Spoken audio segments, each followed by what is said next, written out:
नमस्कार, मी किरण सूर्यवंशी, बालविकास प्रकल्प अधिकारी करमाळा। महिला व बालविकास विभाग तसेच एकात्मिक बालविकास सेवा योजना मार्फत महिला बालकल्याणच्या विविध योजना या विभागामार्फत राबवल्या जातात। सर्वांना सांगण्यास आनंद होतो की महिला व बालविकास विभागाच्या दिनांक 30 ऑक्टोबर 2023 च्या शासन निर्णयानुसार यापूर्वी जी माझी कन्या भाग्यश्री योजना होती त्याचं कन्व्हर्जन करून लेक लाडकी योजना ही नव्याने सुरू करण्यात आलेली आहे। सदर योजनेचा उद्देश हा आहे की मुलींचा जन्मदर वाढला पाहिजे, मुलींचं स्वागत झालं पाहिजे, त्याचबरोबर मुली बालविवाह झाले नाही पाहिजेत, त्याचबरोबर लिंगभेदाची भावना समाजामध्ये राहिली नाही पाहिजे, अशा विविध उद्देशाने शासनाने ही योजना लॉन्च केलेली आहे।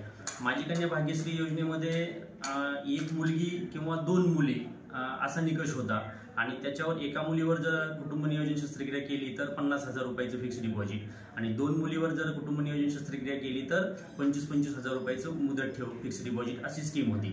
याच्यामध्ये थोडासा शासनाने बदल करून ज्या कुटुंबाकडे पिवळं किंवा केशरी रेशन कार्ड आहे आणि ज्यांचं उत्पन्न 1 लाखाच्या मर्यादेत आहे अशा कुटुंबात जन्माला येणाऱ्या मुलीला, पहिली मुलगी असेल तर त्या मुलीलाही हा लाभ आहे। समजा एखाद्या कुटुंबामध्ये एक मुलगा आहे आणि दुसरी मुलगी आहे तर त्या मुलीलाही लाभ आहे, दोन्ही मुली असतील तरी पण लाभ आहे। याच्यामध्ये मुलीचं जन्माचं स्वागत म्हणून मुलगी जन्मल्यानंतर 5,000 रुपयाचं रक्कम मुलगी आणि आई यांच्या संयुक्त खात्यावर विभागामार्फत देण्यात येत आहे।